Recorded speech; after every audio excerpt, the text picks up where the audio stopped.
guys, this is Ryder. First of all, Happy New Year. The fun part about every New Year is that I start an absolutely new bullet journal.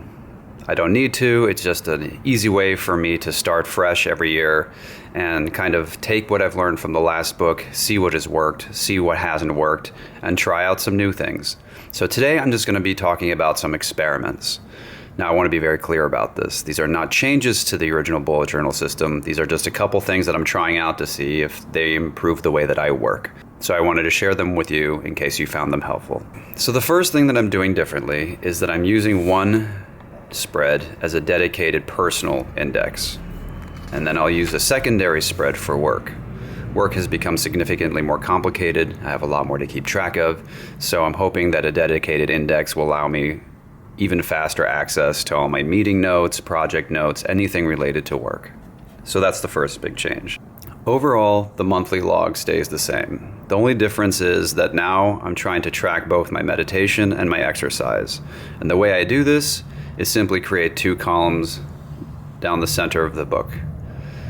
In terms of meditation, I meditate twice a day, so one diagonal line indicates one meditation, but I only exercise once a day, so that is an X. Down here, I actually have it spelled out, M for meditation and E for exercise, because I found that sometimes I forget what it was that I was trying to track, like 6 months later or a year later. So this way I have a little key to let me know what I was keeping track of. And that's really the only difference with the monthly log. Overall, the daily log stays mostly unchanged. The big difference now is that at the beginning of every day, I write down 3 things that I'm grateful for. This is my gratitude tracker. Simply 3 notes, 3 things that I'm grateful for that day. Right below it, I write down BLDS. This is a micro food tracker. Honestly, I've just not been very good about cooking, but I do think it's really important to be aware of what it is that you're eating. So very quickly, breakfast, lunch, dinner, and S for snacks. Now I know every day what I eat.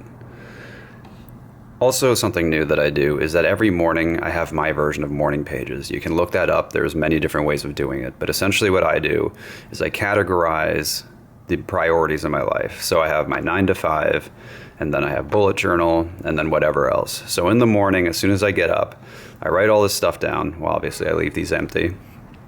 And then I write down all the things that I need to remember or do for work that day. And then I write down the things for bullet journal that I want to get off my mind. And then the rest of the daily log works as usual.